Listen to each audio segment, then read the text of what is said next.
Começando mais um episódio do Pod Café, o podcast que veio para contar histórias de empreendedoras, motivar e inspirar pessoas.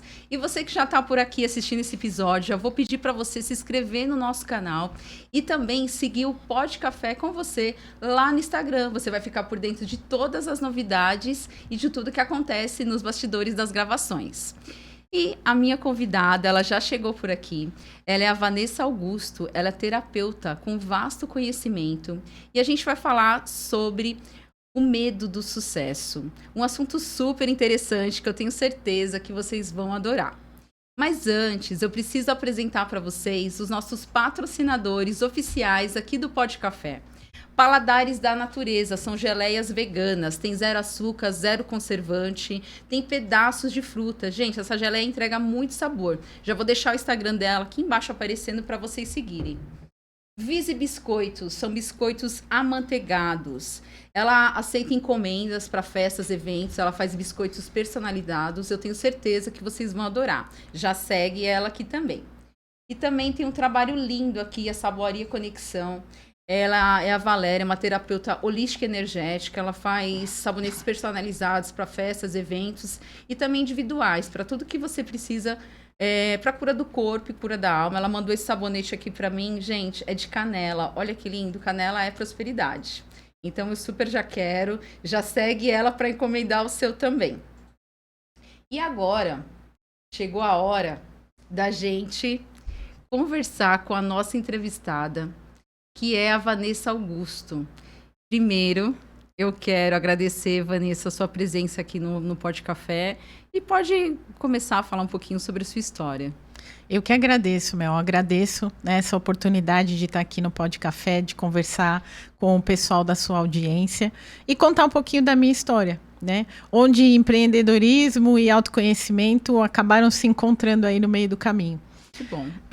Eu comecei a trabalhar aos 15 anos, né, na empresa do meu pai.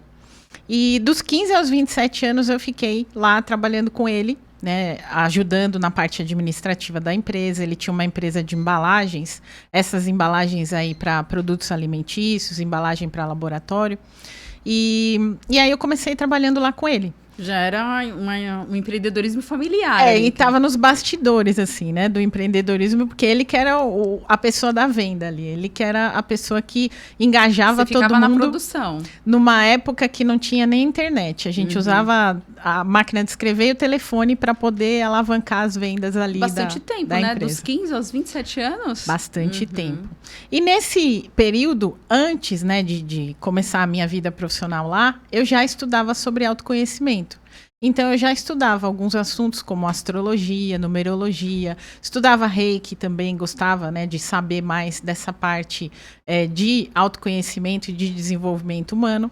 Você foi meio autodidata, então, já nessa época fui. Era aquela pessoa que estudava o regular, né? Eu fui fazer colégio técnico de administração, mas pelo meio do caminho, lia e estudava sobre outras coisas.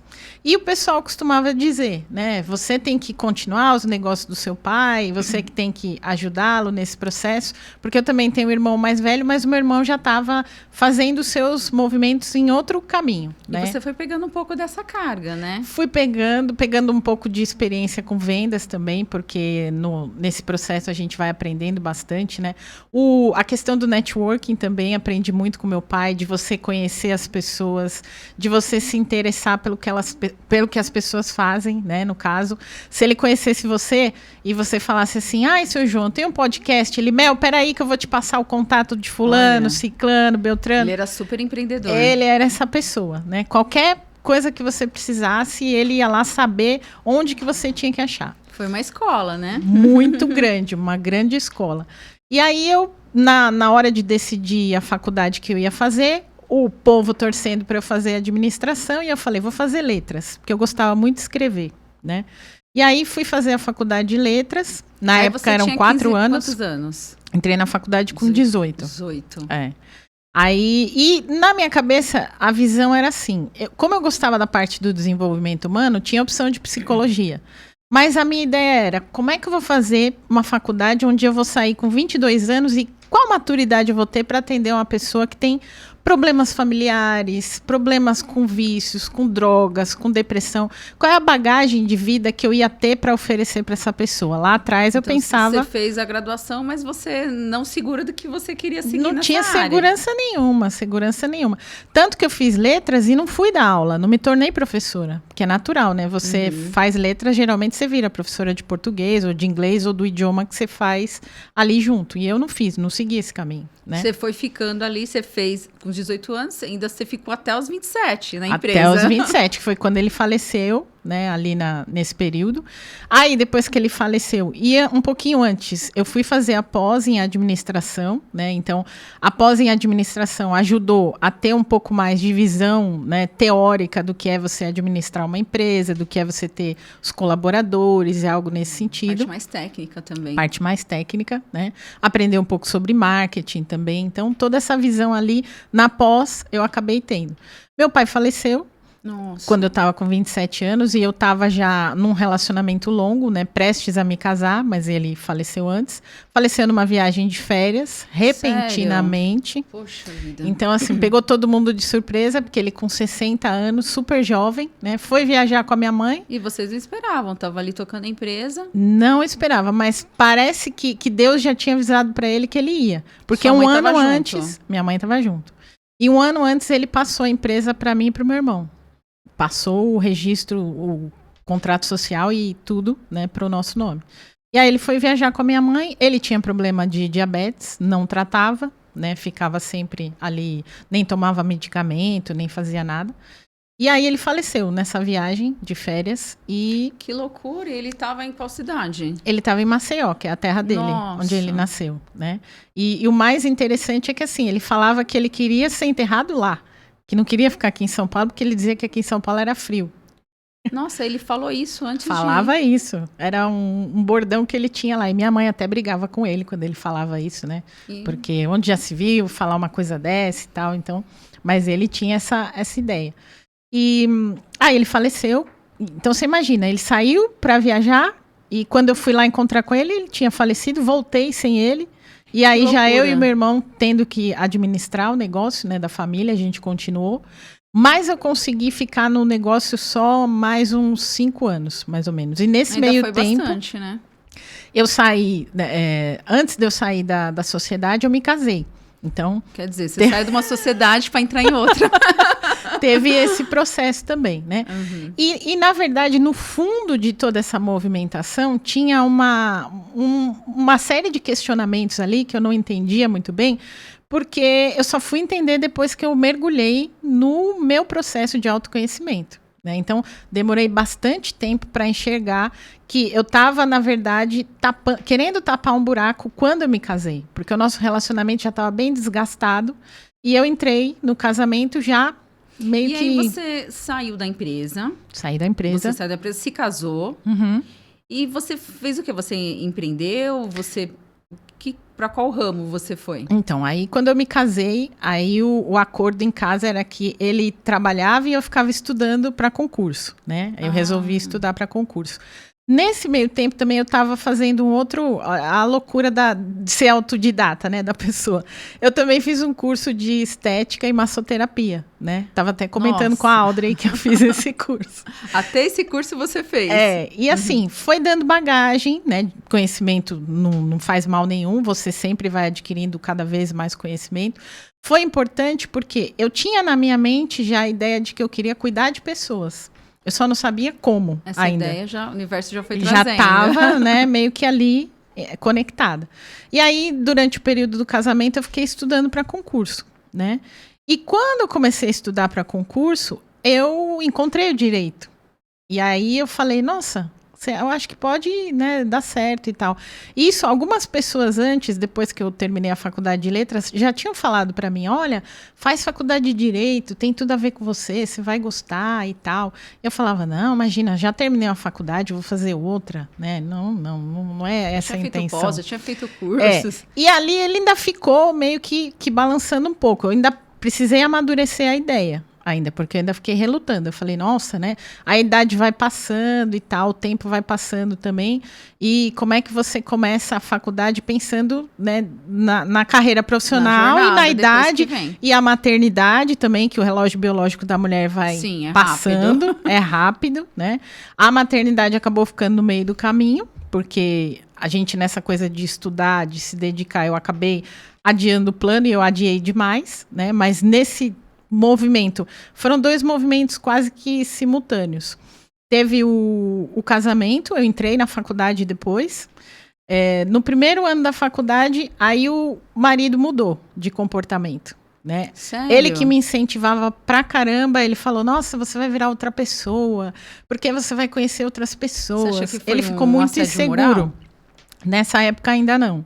Mas depois acabou se tornando. É mesmo. A insegurança dele, né, que ele tinha na época, e não sei por que aconteceu. Mas ele incentivou a entrar na faculdade. Me incentivou. Foi uma das pessoas que mais me incentivou. Só que quando eu entrei, ele ficou inseguro e aí a coisa começou a virar, né? E aí foi quando entrou essa questão do assédio moral, que eu só fui descobrir lá na aula na faculdade, que eu não tinha ideia do que era, né? E acho que ele também não tinha muita ideia, porque depois, quando a gente se separou e eu fui questionar sobre isso, né? Ele também, na visão dele, não tinha essa clareza. Hoje a gente sabe o que é, hoje a gente sabe como é. Sim. Né? Hoje a gente tem muito sabe que mais... muitas mulheres passam por isso todos os dias. A visibilidade e a informação, hoje a gente tem muito mais acesso do que naquela época, né? Então, depois da separação que as coisas foram se encaixando ali. E eu, quando entrei no direito, a minha ideia, o meu foco sempre foram carreira pública, né? Estava estudando para concurso, então o foco era. Mas por que você queria carreira pública? Tem o lado da minha mãe, que ela já tinha sido servidora pública, né? Na minha infância ela trabalhava na área da saúde, né? Então, ou seja, já tem um pezinho lá, tem uma visãozinha e tem aquela coisa que todo mundo fala para você, você passa no concurso, você tem estabilidade, né? Você já ouviu muito essa palavra. Estabilidade, já. Você tem a segurança de que ninguém te manda embora e não sei o que, e você vai ouvindo isso e vai acreditando, né? E aí, o foco era esse. Por quê? Na minha cabeça, a carreira pública eu conseguiria ajudar as pessoas. Né? Não que na advocacia você não ajude as pessoas, mas é aquela coisa que você vai entrando em várias caixinhas e quando você vai percebendo, tem um monte de crença fora, né? E o medo do sucesso também entra nessa parte aí, quando a gente chegar. Mas tem um monte de crenças fora e de situações de fora que você vai absorvendo e você não se dá conta. As pessoas vão falando para você e você vai acreditando naquela verdade das pessoas. Fui estagiar. Estagiei no Tribunal de Justiça, né? E depois estagiei no Ministério Público Federal. Quando você chegou lá, era o que você estava esperando? Não. Sério? Assim, de um lado, né, eu tive muita receptividade das pessoas que conviviam ali comigo. No Tribunal de Justiça, eu costumava dizer que o desembargador que eu era do gabinete, ele era meu pai, porque ele era uma pessoa incrível, né? Faleceu também agora há pouco tempo. Aprendi muito, as meninas lá também do gabinete, elas me ensinaram muito, né? Uma receptividade enorme. Mas depois, quando você vê na prática, é uma coisa que não trazia desafio para mim. E eu era uma pessoa que precisava do desafio. Eu me sinto nessa necessidade de ter um desafio. E ali você ficar naquela coisa, uma rotina. Né? E aí você fala, nossa, mas eu vou passar, sei lá, 10, 15, 20 anos da minha vida aqui fazendo isso, né? Automaticamente, na minha visão, não tinha muito. E você só era estagiário, que você não tinha prestado o exame ainda. Nessa época, no começo da faculdade, você só consegue fazer os estágios, né? No Ministério Público Federal, passei por outro episódio de assédio moral, né? E esse foi com o próprio chefe lá do gabinete. Não vou citar nomes para não trazer nenhum problema para ninguém. Quer dizer, a história já veio se repetindo. Padrão do tal do assédio, né? Me perseguindo de alguma forma, né? E eu, sem saber também, vou dizer para você, responder ali quase nada. Porque você já sabia que era um assédio. Ali eu já sabia, né? Mas eu falar, ele é autoridade, ele tá aqui como meu chefe, né? Eu não tenho como, não vou discutir, não sou uma pessoa de discutir, de brigar, nunca fui essa pessoa. Você foi aguentando. E o engraçado é que as pessoas que trabalhavam com ele também não entendiam por que ele estava com essa postura. A gente chegou a pensar que era porque a gente tinha a idade bem próxima. Porque eu já era bem mais velha, né? Você imagina que eu me formei com 40 anos. Então, eu estava estagiando com os 35, né? 36, Mas aí o pessoal falava assim, porque eu acho que você tem a idade muito próxima, e o outro estagiário que tinha no gabinete tinha 18 anos. E você já meio com esse trauma, né? Porque você já sabia, de novo.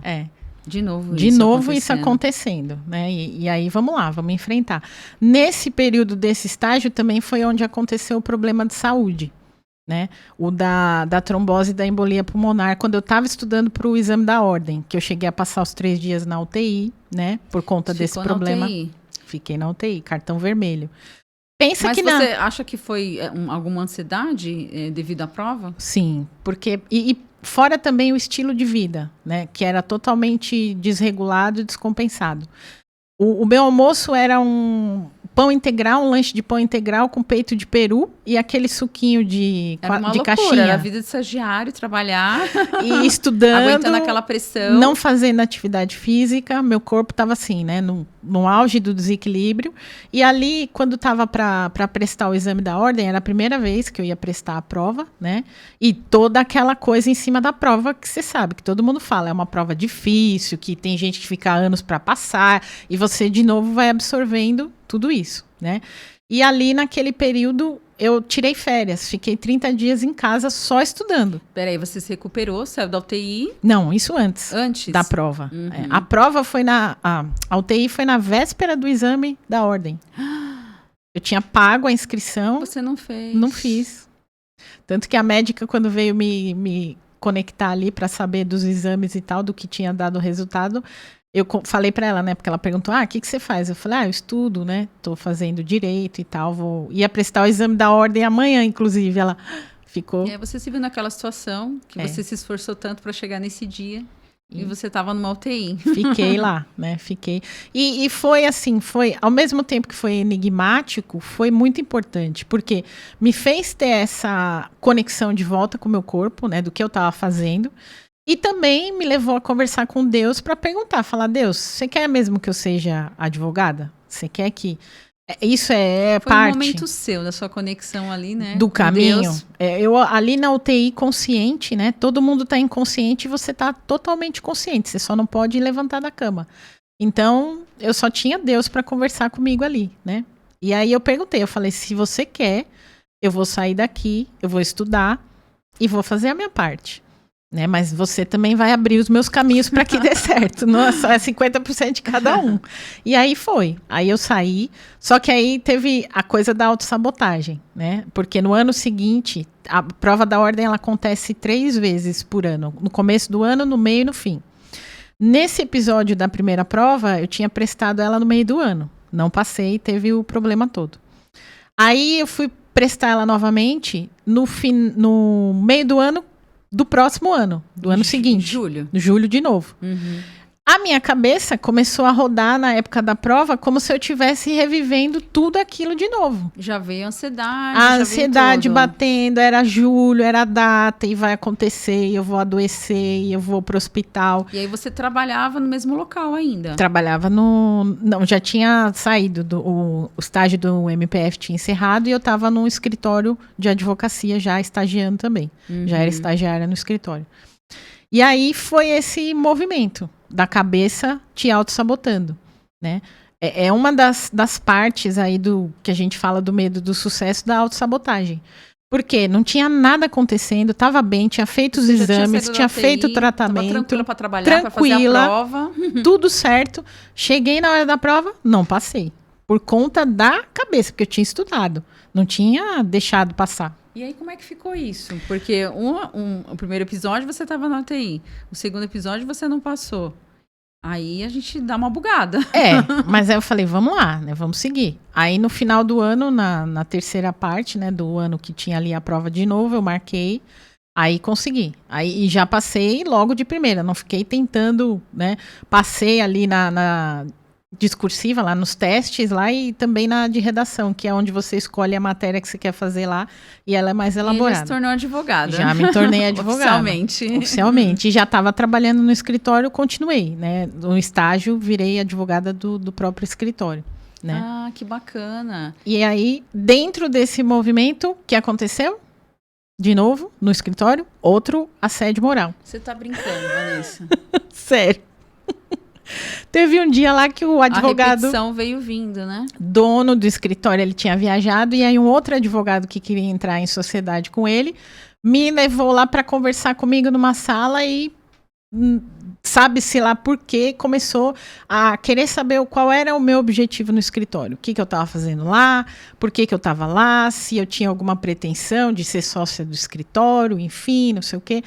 Falou um monte e eu lá. Passiva, só ouvindo. E você não tinha uma estrutura, um posicionamento para sair disso? Nada. Não entendia por que acontecia, né? Não entendia por que... Na verdade, a gente fica constrangido, né?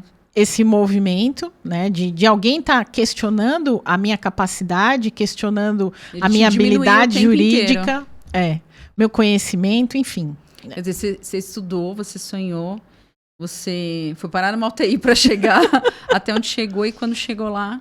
Aí aconteceu isso.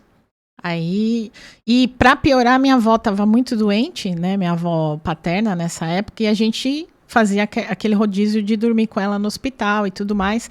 Quando o advogado dono do escritório voltou, aí eu cheguei para ele e pedi a demissão. Falei, acerta aí as minhas contas, eu vou embora. Ficou insustentável. Aí ele vira para mim e fala assim, mas quem que vai contratar você? Recém-formada, né? Você não tem muita experiência e tal. Eu falei, eu me viro. Não se preocupa não que eu me viro. Ele até dobrou o salário que eu tinha lá para eu ficar, e eu falei, eu não quero. E falando que você não tinha capacidade. Falando que eu não tinha capacidade, que ninguém ia me dar emprego e tal. Saí. Fiquei um mês sem trabalhar, tinha um resto lá de pagamento que ele tinha que acertar para mim. Não tinha o registro, né? Porque ali como advogada você não é CLT, não é nada. E aí fiquei nesse intervalo de um mês, aí comecei a trabalhar no mês seguinte em outro escritório, né? E aí era um escritório grande, um escritório de volume, né? E aí comecei a trabalhar, ou seja, tinha mercado. Aí já era uma empresa grande. Já era um escritório completamente diferente. Aí entrei para a área de direito do consumidor. Olha que bacana. E como é que foi trabalhar assim numa empresa maior? Foi muito interessante o trabalho, foi bem assim, finalmente, desafiador. Né, se posicionando com o me cargo posicionando, que você merecia. Foi tudo mérito meu, não tive indicação assim, nem nada, né? Cheguei lá, fiz a entrevista, passei na entrevista. As gerentes ficaram meio assim também, porque a equipe era grande, né? A coisa da questão da idade, às vezes pegava, porque as gerentes eram mais jovens que eu. Né? Mas eu deixei claro na entrevista que eu falei, estou disponível para aprender a trabalhar, o que tiver que fazer, a gente faz, né? Estou recém-formada, mas já tenho alguma experiência e tal. E aí deu certo, né? Fiquei lá nesse escritório, trabalhando como advogada, até que veio o movimento que já dá para dizer que eu entrei quase num burnout. Nossa. Nesse escritório. Porque tinha muito volume de trabalho. Tinha muito volume de trabalho e tinha muito sistema emperrado para poder funcionar. E teve uma época que o pessoal do administrativo foi sendo retirado e o advogado tinha que fazer o trabalho tanto jurídico quanto administrativo. E eu, naquela coisa de ser perfeccionista, perdia muito tempo. Analisando sentença, fazendo tudo. Não queria entregar... o excesso com a perfeição. Não queria entregar as coisas de qualquer jeito, né? Então, para mim, o negócio de fazer Ctrl-C, Ctrl-V nunca foi bom. Né? Eu sempre tinha que dar um toque a mais, de analisar. Ficava até mais tarde. Fazia hora extra, ficava até mais tarde.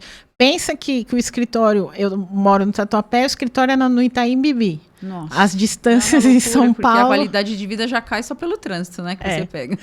Porém, ali no escritório eu fiz amizade com muita gente bacana, né? Muita gente jovem, antenada. E uma amiga minha que eu falo para ela que ela é minha fada madrinha, né? A Thaís, inclusive ela fez aniversário essa semana. E eu falei para ela, você me abriu os olhos ali naquele momento. Porque a gente sentou do lado, escritório grande, todo mundo sentando lado a lado ali, os advogados da equipe. E ela veio sentar do meu lado. E quando a gente senta ali, você vai colocando suas coisinhas ali, ela tinha muita coisa de signo e tal, de astrologia, a gente começou a conversar. Quando ela descobriu que eu fazia mapa de astrologia, já fazia mapa de numerologia na época, só para os amigos e como hobby, né? Aquela coisa. Você já via atendendo ali, a família, os amigos. O povo amigos. do escritório, tudo. Ai, Van, faz meu mapa, não sei o que, não sei o que. Aí ela chega para mim e falou, Van, você conhece a Isa Mesadri? Eu falei, não, nunca vi falar. Me mostrou o Instagram da Isa com mais de não sei quantos mil seguidores na época, nem sei quanto ela tá agora. E aí eu olhei assim, eu falei, nossa, o povo tem, né, seguidor, o povo faz isso na internet e tal, e por que eu não posso fazer? Aí foi quando ela me deu esse start, isso foi 2017. E trabalhando lá nessa loucura. Trabalhando como advogada, né? Com e todo já esse excesso de trabalho. Pensando nesse planinho B, caminhando lado a lado já ali. né? Com o pezinho do empreendedorismo. Aí eu criei um Instagram, né? O pessoal do escritório se conectou rapidamente lá, onde eu falava sobre astrologia e numerologia. E eu falava um pouquinho de reiki também, autoconhecimento e desenvolvimento humano nesse Instagram. A equipe já começou a te seguir. A seguir. equipe já começou a me seguir. E o povo já me dando a maior força, né? Nesse movimento. Quando veio a pandemia, em 2020, aí eu já estava nesse excesso de trabalho, nesse movimento. Pra você ter uma ideia, eu chegava do escritório, era 8, 9 horas da noite, jantava e ia gravar vídeo para colocar no YouTube do canal. Ah, então você já estava empenhada ali. Mas aquela coisa assim, né? Um medo desse negócio aqui viralizar, desse negócio aqui acontecer, o que eu vou fazer e tal. Você só estava indo. Tava indo, vendo onde é que ia dar, o que ia acontecer. E aí, em 2020, eu pedi demissão do escritório. Né? E a ideia era... foi antes da pandemia, você pediu demissão. No comecinho ali. Começou 5 de março, foi quando eu pedi demissão, de 2020. O lockdown foi na outra semana. Ixi, você não ficou com medo? Não. Eu falei, bom, vamos ver o que vai acontecer. Sabia, né? Porque a pandemia ninguém entendia pandemia, o que estava acontecendo. Você não sabia nada, né? Do que estava se movimentando ali, do que a gente podia esperar. E aí eu pedi demissão. E tinha esse projeto do canal, mas a ideia em 2020, quando começou o ano, eu falei assim, eu vou ampliar um pouco mais esse leque dessas terapias aqui e vou ver o que dá. E nesse dia, 5 de março, mesmo dia que eu pedi demissão para o meu chefe lá no escritório, tinha uma palestra da OAB lá na Sé, né, na OAB Central, que eu vi no Facebook, me inscrevi, e era sobre direito sistêmico. Eu não acredito. Você pediu demissão de manhã, à tarde, você estava numa palestra de tudo que você já estava fazendo ali por trás dos bastidores. Encontrei um monte de advogado terapeuta lá nessa palestra da comissão. Uma coisa que eu nem sabia. Advogado terapeuta. Direito sistêmico abrindo caminho. Né? E você estava nessa palestra com vários advogados, já nessa área que você estava pretendendo entrar. Foi assim, né? Aquela coisa que você não sabe como acontece, mas aconteceu no mesmo dia, ali, horário. Aí já ingressei nessa comissão da OAB e ingressei numa outra comissão aqui do Tatuapé, que eles também têm. O direito sistêmico, na ordem, ele ainda está se ampliando, né? Porque tem a coisa da resistência. E fazer o quê? Constelações familiares? O direito sistêmico, ele traz para as pessoas o conhecimento, né, das constelações familiares, e ele é muito utilizado na mediação, né, para resolver os acordos, principalmente os acordos de família, mas ele também atua em outras áreas hoje já. Né? De repente a pessoa faz uma constelação e até volta, né? Acontece. A conciliação do divórcio, que o juiz chama, né, para as partes ali se integrarem, acontece muito. Né? Que bacana, muito importante esse trabalho também, né? Sim, total. E aí você, na pandemia, você fez o quê? Você não tinha mais, né? Você estava começando nessa área da terapia, né? E não tinha mais o escritório, você já era ali independente. Você fala, ou eu empreendo... Ou eu empreendo, não tinha, né, como. Mas, ao mesmo tempo, eu mandava currículo, né, para os escritórios. Sempre que tinha um amigo que precisava de algum trabalho com um advogado, me chamava. Olha, Van, tem esse caso aqui, você pega e tal. Tinha essa parte também funcionando, né? Mas eu digo que o direito, ele foi se divorciando de mim. Porque eu ia mandando currículo e ele nada e nada. E, do outro lado, as terapias iam crescendo. Aí que o pessoal falou, olha, Vanessa, eu quero fazer um mapa astrológico. Aí foi aumentando, mas não só isso. Em 2020 eu acabei fazendo 2 formações. Fiz a formação em Theta Healing, né, que é uma terapia totalmente intuitiva, é uma terapia muito usada para o autoconhecimento. E como é que é feita essa terapia? Você pode explicar um pouquinho? Você pode fazer ela tanto online quanto presencial, né? E a gente vai começar a olhar para as questões onde você tem aquela repetição de padrão, né? Lembra lá do assédio moral? Foi aí que eu comecei a entender por que esse padrão acontecia, né? Através do Theta Healing a gente consegue ver. E você vai conseguindo fazer com que isso não aconteça mais. Sim. porque aí você cria uma consciência de por que está acontecendo, né? A questão das crenças, né? A pessoa tem muita crença, não consegue se desenvolver, os bloqueios também, o Theta Healing atua nessa parte, mas também atua muito na parte física, né? Então a gente trabalha, a questão emocional é muito profunda no Theta Healing. Todo o trabalho emocional a gente consegue fazer usando a técnica do Theta Healing, né? Eu comecei a me tratar em terapia com Theta Healing em 2017. Olha. Né? E aí, quando eu comecei a fazer, eu falei, nossa, é legal essa terapia, né? Eu me interessei bastante por ela, e quando foi em 2020 eu conheci a Cris e a Camila, que são minhas duas mentoras de Theta Healing, e aí a gente fez o curso básico, né, que é o primeiro. Ele tem vários níveis, você vai se especializando a cada nível, né, níveis diferentes, e ele tem bastante níveis, eu não saberia te dizer quantos hoje, mas eu fui até o nível que é o Você e o Criador, que era a minha meta, vamos dizer assim, né, de chegar até esse nível, e dali para frente você pode virar até instrutora de Theta Healing quando você chega nesse nível, né? Então, se eu quisesse dar aula de Theta hoje, eu já poderia fazer, né? E aí você foi atendendo também na pandemia já com essa terapia? Já com essa terapia também. Comecei a atender online já com Theta Healing. Depois eu fiz a formação em PNL, Programação Neurolinguística, que também trabalha essa questão das crenças, também trabalha os bloqueios e trabalha a reprogramação mental e a ressignificação, né, das situações. Então, ou seja, o assédio moral, se já não tinha resolvido no Theta Healing, na PNL agora a gente resolvia de vez, né? Porque não tem para onde correr. E é uma terapia bastante dinâmica, né? E é bastante breve também. Você não fica anos ali naquele processo de terapia. Você, às vezes, em 10, 20 sessões, você consegue resolver a situação. Vai depender da profundidade que aquilo está afetando você, né? Então, é uma terapia mais breve, vamos dizer assim. E aí você só atendia online? Só atendia online, na pandemia, online.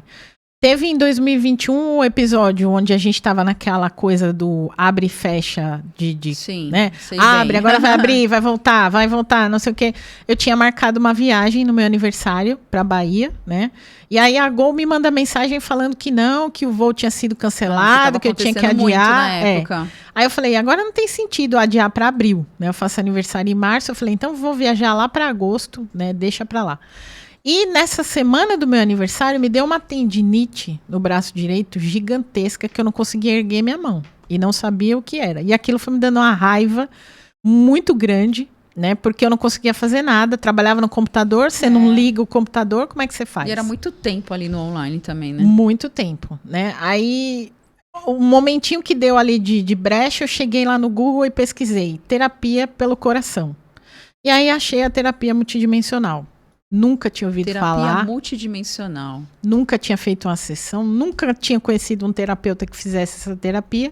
Falei, vou fazer isso daí, porque é no final de semana do meu aniversário. E aí, né, Vanessa, você já foi se reconhecendo ali como a terapeuta. Já. Você já foi assumindo totalmente. O direito já estava ali, eu só estava pagando a anuidade, né, da mensalidade ali da ordem, mas ele já tinha, olha, não é por aqui que você vai, é para cá. Né? Você já tinha mergulhado nisso. Já tinha mergulhado, empreendendo ali no meio da pandemia e fazendo todo esse movimento.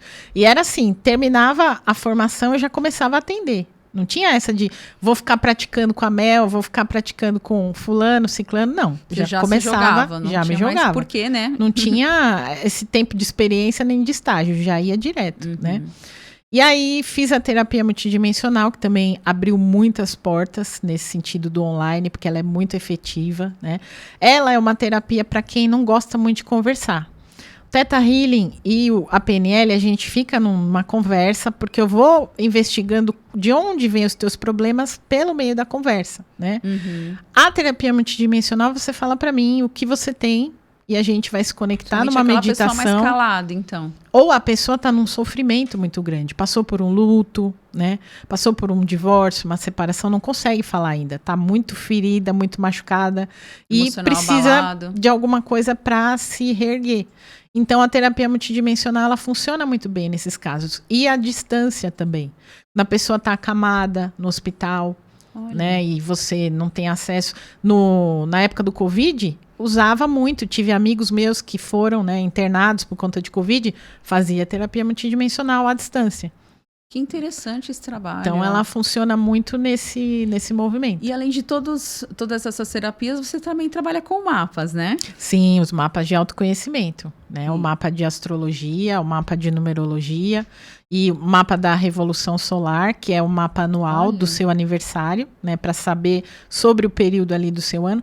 E quando eu falo assim, saber, não é uma previsão. É saber quais são ali as situações que você pode se deparar ao longo do ano. Vai depender de para onde você está caminhando. Por exemplo, se você resolve fazer o seu mapa comigo, desse ano aqui de 2024 até o seu aniversário em 2025, eu vou ver para você ali no mapa o que ele está trazendo de informação, de quais áreas você está com mais ênfase para trabalhar. Né, quais situações ali você tem mais fácil de resolver. Eu quero muito voltar a olhar para a minha carreira. É um ano, né, que eu vou conseguir fazer esse movimento. Então, é ali que a gente estuda isso nesse mapa de revolução. Você acha que esses mapas ainda sofrem muito preconceito? Porque eu vejo muita coisa. Até com o próprio tarô. Também, né? Que é o tarô terapêutico. E muita gente confunde, né? Muita gente leva para um lado de religião. Sim, né? Não tem nada a ver. E não tem nada a ver. Como eu vou saber de uma previsão? Acho que ainda sofre isso, né? Que eu vejo muita gente comentando. Bastante. Bastante. No caso do tarô, a gente tem os arquétipos, né? São toda a simbologia baseada em arquétipos. O Jung estudou bastante essa parte dos arquétipos. A psicanálise usa, né? Muito essa questão dos arquétipos. Então, é mais o desconhecimento. A pessoa acha falta de informação. Que vai para um lado de bruxaria, de misticismo, que não tem nada a ver. E a questão de ser... A palavra holística, né? As pessoas não sabem o significado. O holístico vem do grego holos, que é você integral. Olha. Teu ser integral. O homem, ele é integral. Então, o homem uma coisa que já existia há anos também, né? Sim. Que não tinha essa parte de terapia antigamente. Era essa parte mesmo dos mapas, né? Sim.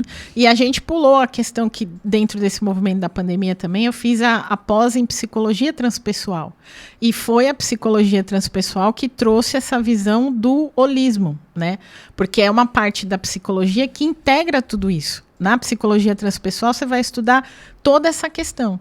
A questão energética, que entra no campo físico mesmo, do que é energia, quando você fala? O Wi-Fi, como é que funciona? O Wi-Fi hoje, como é que você manda uma mensagem no WhatsApp? Isso existe, é energia. É o que você estuda na física, né? São os prótons, os nêutrons ali, os elétrons, o átomo. É isso que é energia. E a pessoa já fica viajando, achando outra coisa, né?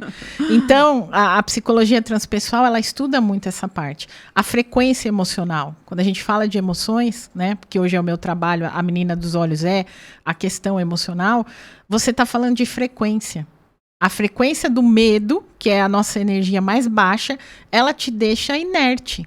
Ela te deixa paralisada se você deixar ela tomar conta, né? Embora ele seja um mecanismo de proteção natural do nosso corpo, o medo, mas se você se entrega muito para ele, profundamente para ele, ele te paralisa.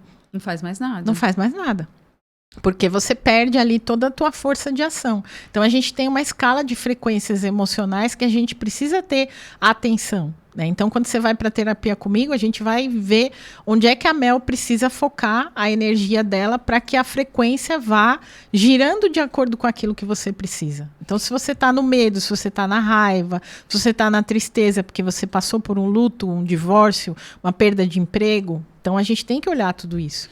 São coisas que todo mundo pode enfrentar, mas que, de repente, aquela frequência está realmente muito baixa. A gente precisa melhorar. Exato. Porque está afetando a nossa vida profissional, nossa vida em casa, com a família, né? E está impedindo a gente de chegar onde a gente quer chegar também. Exatamente. E você só atende...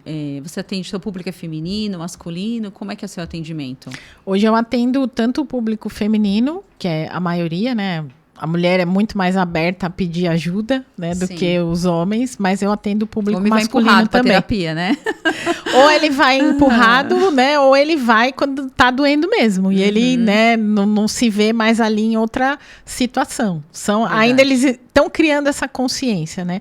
Mas é muito por conta da questão da sociedade, que ainda quer que ele tenha essa visão de que ele faz tudo e o homem que pede ajuda é fraco, né? O homem que pede ajuda tá ali numa situação que, você não consegue resolver. É o medo do julgamento, né? Né? Então, é muito nesse sentido aí. E geralmente, você, na sua terapia, qual que é a questão que chega mais para você hoje no seu atendimento online? Uhum. Hoje eu estou trabalhando mais com a parte profissional. Então, desse movimento que eu comecei para cá, por incrível que pareça, as pessoas que acabaram se conectando mais comigo são as pessoas que estão ou em transição de carreira, ou já estão empreendendo, ou querem começar a empreender, ou querem sair da CLT, mas não conseguem, né? Então, essas pessoas, elas acabaram vindo mais para mim dentro dos atendimentos. Então, o meu nicho hoje é a vida profissional.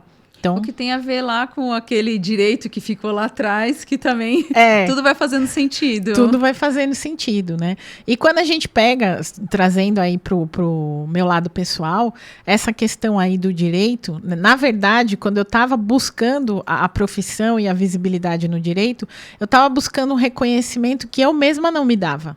Né? E eu ficava jogando as terapias para baixo do tapete. Pegava o meu talento e fazia igual a parábola, né? Enterrava a minha moedinha lá embaixo. Porque já era uma coisa que eu gostava de fazer, já era uma coisa que eu tinha habilidade, que as pessoas gostavam. Eu criei os meus métodos de fazer esse movimento. A terapia sempre foi meu plano B, que me salvava de um monte de coisas, né? Quando eu estava ali naqueles períodos do hospital, da falta do estágio, da falta do emprego, onde é que eu ia me socorrer? Depois que eu me divorciei, né, eu fui me socorrer das terapias também, né? Então, ela sempre estava ali do lado, mas eu deixava ela, não, agora não. Mas isso é um pouco já do medo do sucesso também, né? Com certeza. E todas essas pessoas, eu acredito que a maioria do seu atendimento, você acha que hoje as pessoas têm muito medo do sucesso? E como tem, Mel, como tem, muito, né, muito, e é o que a pessoa mais procura quando está com essa questão na parte profissional. Quando você vai investigando, tanto no Theta Healing quanto na PNL, que você vai conversando com a pessoa, entendendo os processos, vem essa coisa desse medo no inconsciente da pessoa. Ela não se dá conta que ela tem esse medo, né? Principalmente porque o sucesso ele vai desencadear muitas coisas ali na vida da pessoa. Sim. Porque assim, a gente tem medo do fracasso. Sim. Mas a gente também tem medo do sucesso. Sim. Você acha que a gente vai indo assim, por exemplo, eu acho que tem a ver com a zona de conforto também, né? Também. Porque você sai da sua zona de conforto, você está fazendo sucesso, você vai saindo da sua zona de conforto e vai se auto-sabotando. Também. E você faz, eu acho que, um movimento inconscientemente para voltar para aquilo. Quando você está chegando lá, tem muita gente que não segue em frente, tem muita gente que estoura, e tem muita gente que não segue em frente porque vai voltando, né? A gente vai se auto-sabotando porque é mais gostosa, aquela zona de conforto que a gente já tá ali mais ou menos acostumada, né? E às vezes a pessoa alcança esse sucesso e quando chega lá não sabe nem o que faz, muitas vezes, e quer retornar porque fica ali desbaratinado, né? Um exemplo é aquele rapaz do Luva de Pedreiro, que ele alcançou muito sucesso, né, no YouTube, ali fazendo os vídeos e tal, ele era chamado para os eventos e de uma hora para outra ele resolveu parar, né? Eu nem sei como é que ele tá, mas até onde eu acompanhei foi mais ou menos o movimento que ele fez. Por quê? Na cabeça dele, a vida que ele já estava ali dando para a família dele já estava bom. Ele não queria mais do que aquilo. E ele também não estava sabendo. Sabe o que fazer. Não sabe o que fazer. Como diz o tio Ben do Homem-Aranha, né? Vem com grandes poderes, vem grandes responsabilidades. Eu acho que é isso também, né? A gente quer chegar no pódio, mas quando a gente chega lá, a gente vai estar preparado para carregar o peso da taça? Eu acho que muita gente dá uma bugada.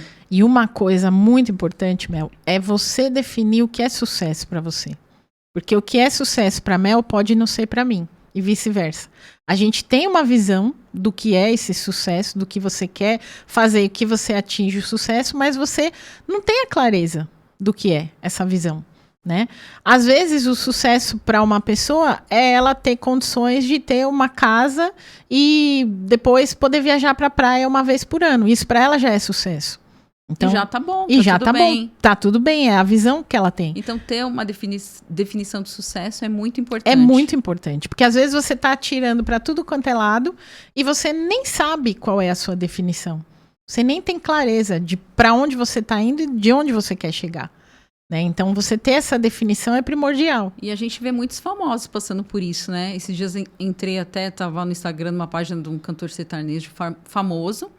E tava lá, síndrome do pânico aguda, e o cara tá bombando, tá com show, tá com a agenda lotada. E isso é comum de acontecer. Comum, super comum. O Whindersson Nunes teve depressão. A própria Simone Biles, lá, a ginasta olímpica, né? Teve aquele problema. Né? E o documentário dela na Netflix é fantástico sobre isso, né? Ela contando ali a trajetória. Então, a pessoa tá lá no auge e, de repente, as emoções derrubam, porque nada mais é do que isso. A pessoa não entende ou não tem uma visão clara do que é o sucesso para ela, e a gente tem que trabalhar o autoconhecimento até para você entender, né? E onde tá travando ou aonde você tem medo do sucesso. Eu mesmo já passei por um episódio que eu posso falar, que foi na pandemia também, que acho que foi o melhor ano da loja. Tem a loja de moda feminina, né? E eu acho que foi o melhor ano da loja, assim. E eu não comemorei. Eu não falei nada para ninguém, porque tinha pessoas perdendo entes queridos, tinha as minhas amigas empreendedoras também não estavam indo com o negócio delas muito bem, e eu fiquei calada. E eu me calei. Será que eu tive a vergonha? É porque essa parte, né, que a gente olha, o sucesso ele ofende. Né? Então, nesse caso, o seu medo era de ofender as pessoas que não estavam na mesma situação que você. Você estava vendendo, você estava evoluindo, mas o que você fez? Você foi atrás. Você viu que você estava na pandemia, tenho loja física, o que eu vou fazer? Vou pesquisar o que eu tenho de estratégia para conseguir sair daqui. A sair daquela frequência, consumir conteúdo de como sair da crise. Você podia ficar chorando também em casa e falando, meu Deus, o que é que eu faço? Depois que eu chorei, né? Depois que eu chorei bastante, eu falei, agora não aceito mais isso. Mas também eu me senti um pouco me auto-sabotando. Sim. Me auto-sabotando. E essa trava desse sucesso que ofende, ela tá muito no inconsciente, né? E também tem muito, se a gente fosse abrir o leque, ia ficar conversando umas 4 horas sobre, né? Mas tem muito da nossa relação com os nossos pais, com a nossa origem, né?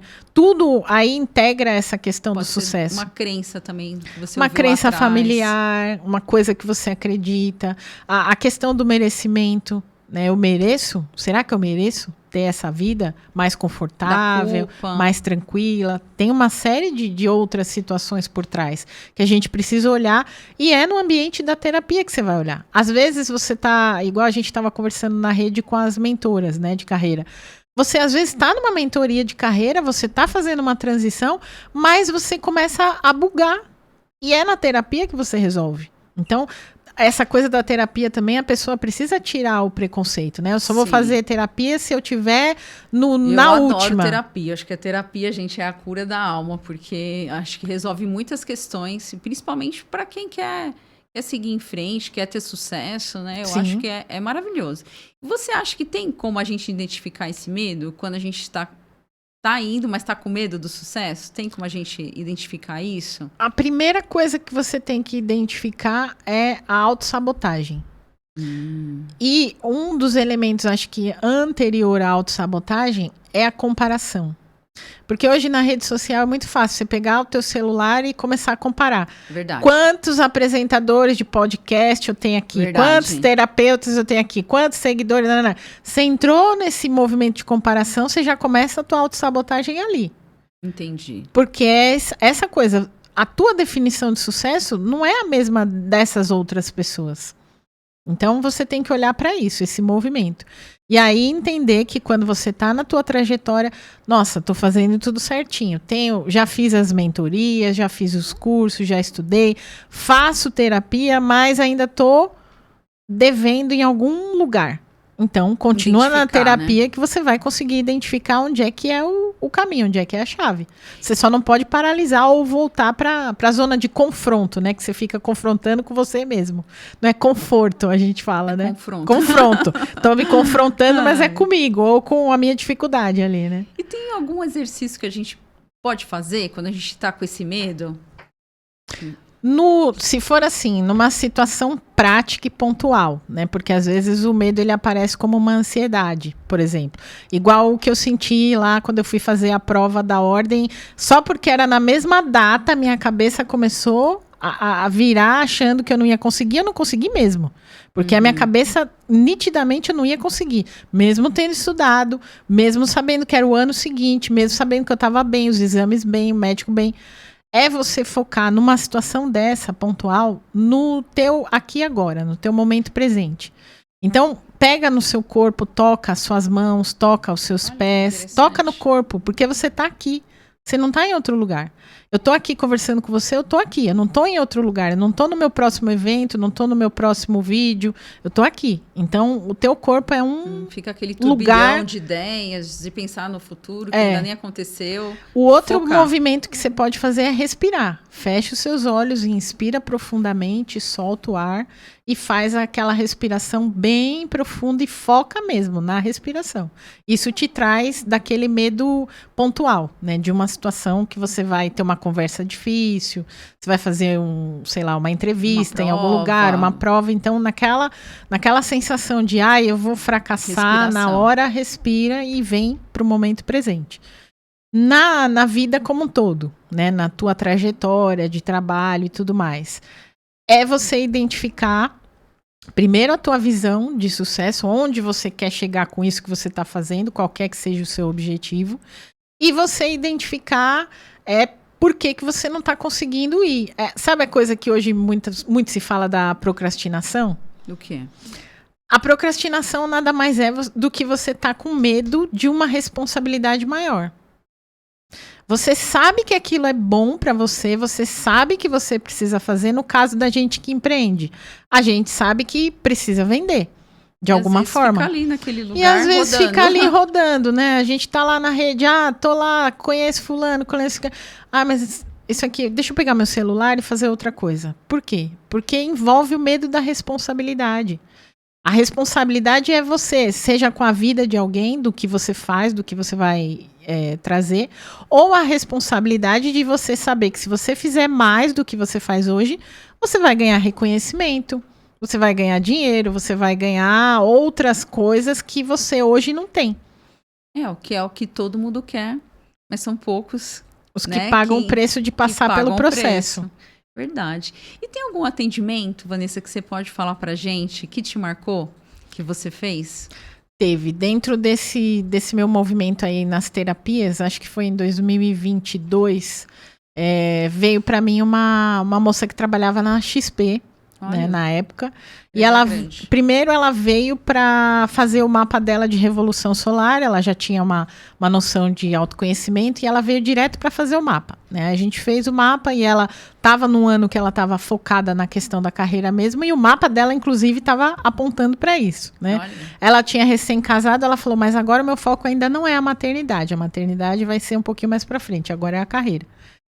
E aí, nos atendimentos, quando a gente começou as sessões de PNL, ela virou para mim e falou assim, eu quero saber como é que eu faço para encontrar o meu cliente de 1 milhão.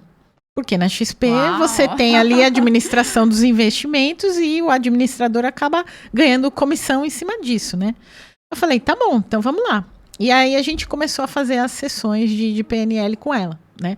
E nisso, ela começou a fazer vários movimentos, porque ela já estava com foco nesse movimento de carreira, de querer crescer. Ela morava em Minas Gerais, ela vinha para São Paulo por conta dela, não pela XP, comprava passagem, comprava hospedagem para um dia da semana por mês, ela tá aqui em São Paulo junto com o pessoal no presencial, porque era tudo online, ela já estava se conectando. E dentro desse movimento, ela tinha algumas travas nessa questão da autossabotagem que não fazia ela conseguir enxergar onde ela conectava com essa pessoa, que ia dar 1 milhão para ela investir com segurança e com tranquilidade. E dentro das sessões que a gente foi fazendo de PNL, ela foi conseguindo enxergar, foi conseguindo trabalhar o autoconhecimento, foi destravando. E não só ela encontrou esse cliente, como ela acabou encontrando outros clientes, depois ela me relatou isso. E cada hora ela me mandava um negócio. Olha aqui, ganhei o prêmio de melhor funcionária da XP, da empresa. Saí no anuário da XP. E no final do ano ela ainda foi para Miami fazer um curso de especialização por eles. Aí tudo pago, né? Por conta dessa movimentação dela. Ela foi galgando e conseguiu. Ela foi galgando e conseguiu. Chegou onde ela queria. 1 milhão que ela queria, que por ali era a visão de sucesso que ela tinha naquele momento. Que bacana, com a sua ajuda. Com a minha ajuda e com a ajuda dela também, porque dentro da terapia é assim, né? O terapeuta te dá a mão, mas Ele não vai te puxar. Você tem que querer. Você e tem querer que muito, querer, né? E querer muito, né? Porque a gente te dá as ferramentas, mas se você não fizer nada com as ferramentas, os mapas de autoconhecimento é muito isso. Te dou o mapa lá para você se autoanalisar, mas se você não fizer nada com aquilo que está escrito, o mapa fica lá na tua gaveta e não vai resolver a tua vida. Que legal. Né? Bom, gente, a gente está chegando, Vanessa, ao final do nosso bate-papo. Que foi uma delícia mesmo. Você gostou? Adorei. E eu quero te agradecer e te dar parabéns por essa trajetória fantástica. Foi um prazer contar a sua história. Eu tenho certeza que é uma história ainda de muito sucesso. Espero você aqui para contar novas histórias de 2, 3, 5 milhões.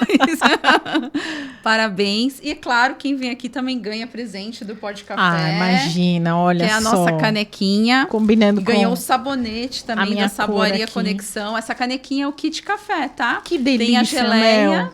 e também tem os biscoitos da Vise. Ai, que delícia. Gratidão aí. Eu também não quero deixar você sem meu presente. Ah, não, gente. Agora eu vou chorar. Você tem a minha lembrancinha. Ai, que linda. É uma esmeralda bruta e um citrino, que são os cristais aí da prosperidade para você. Porque eu sei que esse canal vai crescer e muito. Ai, obrigada, né? Vanessa. Até me emocionei aqui. Que lindo. Muito obrigada. Estou muito feliz de poder participar dessa sua jornada também, né? Gostei muito de te conhecer, da gente se conectar e estou muito feliz de estar aqui. Vamos juntas sem medo do sucesso. E vamos juntas, sem medo. E eu queria deixar um espaço para você agora falar o que você quiser para o seu público, para quem está te assistindo. Uhum. Primeiro quero te agradecer, né? Agradecer aqui o pessoal do estúdio também, né? Pela receptividade, pela amorosidade com que vocês me receberam. Agradecer você pela oportunidade e agradecer também as pessoas aí que estão, né? A nossa audiência que está assistindo aqui. E agradecer também aos meus clientes de terapia que confiam em mim, confiam no meu trabalho desde sempre. Agradecer especialmente a Thaís, a minha fada madrinha lá do escritório, que foi uma pessoa muito importante. Agradecer os meus pais, minha mãe que ainda está por aqui, que com certeza está assistindo também, está muito feliz dessa trajetória, meu irmão, minha família, meus sobrinhos. Agradecer ao Humberto, né, que é uma pessoa muito especial na minha vida também e dentro dessa trajetória. Agradecer a Cris Giordani, que também é uma amiga minha muito querida, que fez muito parte aqui dessa história e faz ainda também. E deixar para você a mensagem de que, assim, desenhe a sua trajetória de sucesso desde que você se observe e se conheça, né, com tranquilidade. Não vá pelo sucesso de outras pessoas, não molde a sua trajetória de sucesso espelhada na de outras pessoas e nunca também duvide do seu sucesso.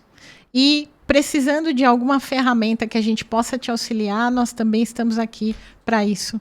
Né? Olha, que linda compartilhando mensagem, viu, com gente? vocês. Já anota tudo aí.